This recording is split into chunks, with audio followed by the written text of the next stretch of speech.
Hi guys, it is, what day? Tuesday.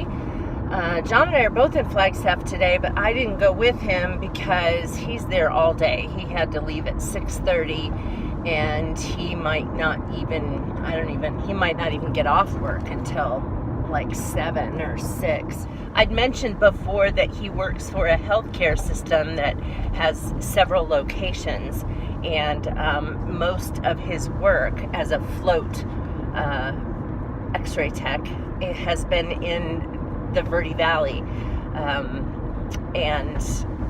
but there's a location in Flagstaff, and he's actually happy to go. He was there last week for a couple of days, and he likes going because he gets to work in surgery, and also because it's in the same building as the place he used to work, so he gets to see a lot of people. And then when he's working in surgery, basically what he does as an X-ray tech in surgery is they have, I think it's called fluoro. It's live X-ray. So not every surgeon uses live X-ray, but if you're doing spine stuff and you're having to like insert a needle into somebody's spine, or if you're doing hand surgery or ankle surgery where they're putting in pins and they need to know exactly where it's going, and so they have a tech who's showing live X-ray, so as they start to insert it, they can see it on the screen exactly where it's going and make sure that it's going in the right place. So anyway, he always loved surgery. And the unfortunate thing, when he was at his old job, his company actually owned the surgery center for years, and then the last couple of years they sold it to this other company, and so he couldn't go downstairs and work surgery anymore because it was a different company. Well, now he works for that different company, and so he gets to do that. So he knows the surgeons and he knows the nurses, and so, you know, he likes going because it's kind of fun for him. I have a meeting at 9:30 this morning. It is my last committee, not last committee meeting, but my last committee work that I have to do. It's called the Promotion and Tenure Committee. And so we review people's files to see, just if they qualify for promotion. And last year there were a lot of people who were up for promotion and tenure, so it was pretty intensive committee last year. This year there's only 3, and there's 8 of us on the committee, and so we can kind of divide and conquer. After that, I'm going to go out and see my dad. Hopefully he's doing better. He was not loving the place, but you know, who likes change? I mean, some people do. I guess I like change, but you know,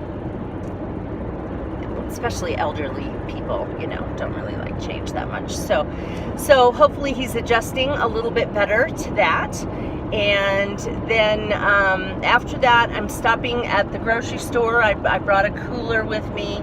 I need to pick up a few things. And then also I'm stopping at PetSmart to buy a dog door. There's this kind of dog door we've used in 2 of our houses. I love it. It's a double door. It goes through a wall, and so it has this space in the middle of it where, you know, where there's like this 6-inch tunnel, maybe 6 inches, and it has a door, a flap on either side that is magnetic on the bottom. And the reason I really like that is, well, we had it the first time we did that. We were living down in the Phoenix area in Gilbert, and that area is obviously hot for a good portion of the year, and so you don't want the dog door to kind of get stuck partway open and then let all your cool air out. So that was really good. And then of course in Flagstaff it was the opposite. We didn't want the door to stick open and let all of the warm air outside and let cold air inside.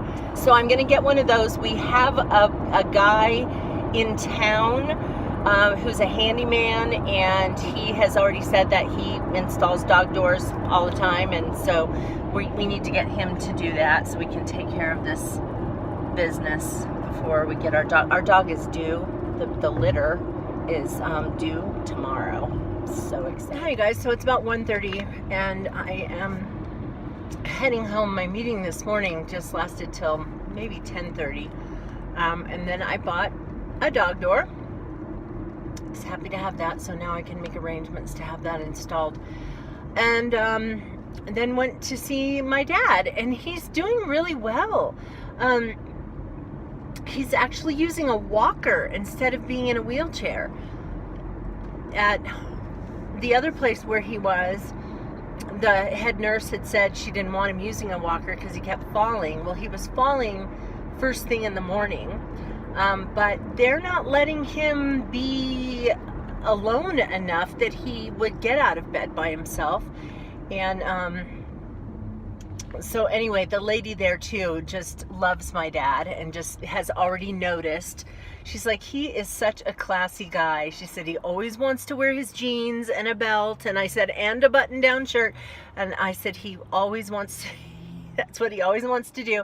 She said he eats so properly. He uses his silverware so and I said, well, you know, he is a classy businessman. And so she was just like, wow, man. It's just so fun to see him, you know, like a guy with such class, and that's just my dad.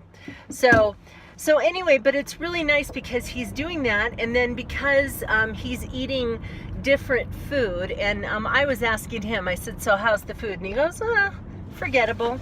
But you know what? All he was eating was eggs and bacon and, you know, maybe a little bit of toast for breakfast, lunch, and dinner. He essentially had himself on the Atkins diet, so no wonder he was losing weight. So, like today, he was having a stew that had meat and potatoes and vegetables, and then there was like a biscuit on the side, and he had a big glass of milk, and so yeah, so he's eating different things. And you know, the last time I was hanging out with him over at the other place, I just noticed how yellow his hands looked. It wasn't like he was jaundiced, like his eye, like the whites of his eyes were yellow, but his skin just looked really just yellow. And he didn't look that way today, and I don't know if that has something to do with the fact that he's getting more of a balanced diet, but he certainly seems strong enough to be using his walker, and that was really nice. So yeah, so it makes me feel really good about him being there. And I think they also like him because he, you know, he has his wits about him, and he talks, and he's an interesting guy. So that was kind of nice. It is 7:15 in the morning on Thursday or Friday, and I'm meeting my friend out here on the street. We're getting ready to go walk 8 miles today.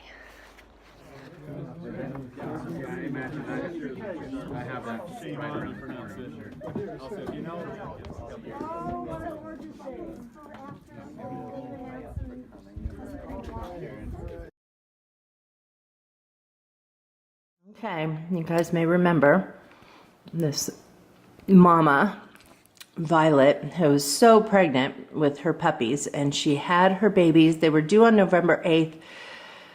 She didn't have them until November 11th. And she ended up needing a C-section. She had 5 puppies, but one of them did not make it. And so she ended up with 3 girls and a boy. I found out from the breeder that we are their most serious buyers, and so they said that we had first pick. So we believe this is the one we're going to be getting. Look at that little piggy. Is she so cute? She's so pink. She almost looks like she's sunburned. I mean, look at that. So Bostons always have really red, really pink face. And you can see some black on her nose.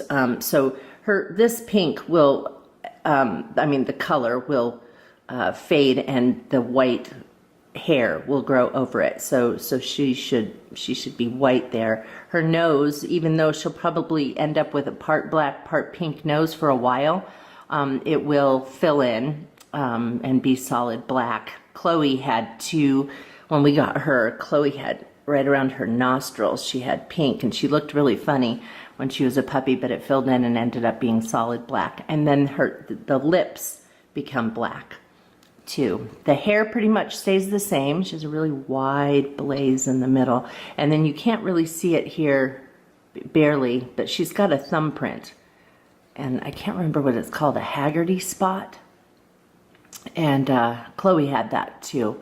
So anyway, that's our little baby. We won't get her until January, and we're thinking now, we keep changing our ideas on names. We're thinking now the name might be Monica. Hi guys. Okay, not that you can really see it, but I haven't put any makeup on today. Anyway, I wanted to show you what I'm doing about my foot. I can show you in this mirror. I'm wearing a boot. My mom had one from a surgery that she had a while back, and I decided to put this on because I've had that painful foot, and after my friend and I did 8 miles last week, it was just really, really painful, and I thought, golly, you know, what am I gonna do, because I have these 2 races coming up. Anyway, so I was thinking, you know, a friend of mine had a stress fracture, and she went to the doctor, and he had her wear a boot for like 6 weeks. And I thought, you know, okay, so this thing could be a bruise, and you know, worst case scenario, it's a stress fracture. So I thought, why go to a doctor when, if I have a boot, I can just wear a boot when I need to, and then when I have to wear a shoe, you know, because it's my right foot, so if I have to drive, I have to wear a shoe. And just kind of take the pressure off the bottom of my foot whenever I can. I was talking to John. I said, so if I went to an ortho doctor, he's just going to tell me to wear a boot, right? He said, if you went to an ortho doctor, he would tell you not to do those races. Well, that's not an option. I mean,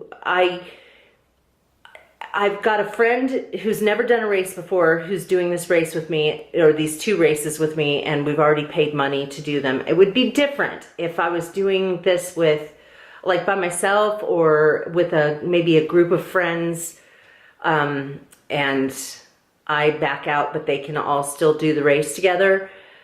But that's not the case, and I'm not backing out on this on my neighbor. I'm not going to do that. So I am going to do the race no matter what, both of them. And so I figured this is the way to do it. I also have a thing that I ordered that's coming in the mail today. It's called a metatarsal bar. It's not really a bar. It's it looks like a pad, but it's much more solid than a pad. You put it just below the ball of your foot, back a little bit from the ball, and it doesn't cushion the ball of your foot, but it disperses your weight, and so that way it's supposed to not put as much pressure on the bottom of the foot. So I'm going to use that inside my tennis shoes when I go walking, and I'm going to try walking tomorrow. I was thinking about walking today, but the thing hasn't come yet, so I'm going to try it tomorrow. And then if that goes well, then I'll try it again on Thursday. And Friday, we're supposed to walk 8 miles again. Yeah, and in the meantime, I'm just going to wear the boot. I can already tell that it's making a difference. My foot is not healed, but I can definitely tell that it is not hurting when I walk around in this boot. And so I think it's probably going to give it a chance to heal up. And hopefully it's just a bruise and it will heal up, or like maybe the nerves got pinched or something and it will heal. Hopefully it's not a stress fracture. But if it is a stress fracture and it's still hurting me after I do the half marathon in January, then I will just wear a boot for several weeks and not do any walking, and just really pamper it so that, you know, so it will heal up. So, also when I'm wearing the boot, I put on a shoe. Let me show you. I'm wearing this on my other foot, and sorry, my bed is not made behind me, but I'm wearing this. It's got a little bit of a heel because what I found was that when I, you know, when I'm wearing a flat shoe, then I'm walking like, you know, like this, and that's going to mess up, you know, my hips or my back again or whatever, and so I don't want to do that. So I'm trying to keep it so that I'm walking in the same height and I don't cause something else to happen. But yeah, John was like, why are you doing this race? I'm like, I'm not going to not do these races. You know, when you're an athlete of sorts, you know, you just kind of deal with pain, and so I'm gonna do them. I may pay for it. I probably will pay for it later, but right now I'm going to do these races. So I just harvested these. It's what, November 13th. Just harvested these just now. And then these I harvested the other day. I had another full bowl and I gave all those to my mom. Those are getting kind of overripe. I'm going to have to make a sauce or something. These are the loofah sponges that I have processed so far. They're all nice and dry and look pretty, and they're all real green when you first peel them and everything, but after you stick them under water and really squeeze them and get all of the squash parts out of it, then they turn white when they dry. These boxes right here have stuff for soap making, and John is going to use these. He's going to make some soap for people for Christmas, and so we're going to put these in slices and put them in the bars of soap. Then the other night, not last night, but the night before, we had, I guess we had a frost. It was 39 when I got up, but it must have gone down to 32. And my loofah plant over there got frostbitten. So most everything got a little bit of frostbite, including the tomato plant that I still have going, but not enough to wreck it, so it's still growing. But the loofah's done. Anyway, so I had read that when you hit a freezing temperature that you have to remove the loofahs, otherwise they'll start to rot on the vine. And so I harvested these 8. There were actually 9, but one of them, when I was cutting it off, it sort of broke, and then it just won't dry right if there's like a gaping hole. So some of these are teeny, like there's going to be some really small little loofah pieces here, but then there's also these gigantic ones. I don't think I'm going to need to grow loofah next year. I think this is going to be enough to make everything that we're going to need for the next couple of years, so I won't need to grow it. But it was fun to grow it, and I'm glad to have all this stuff. It'll be fun to make stuff with. Who knows? I might end up growing some anyway. Look at all these seeds from the loofahs. They're everywhere.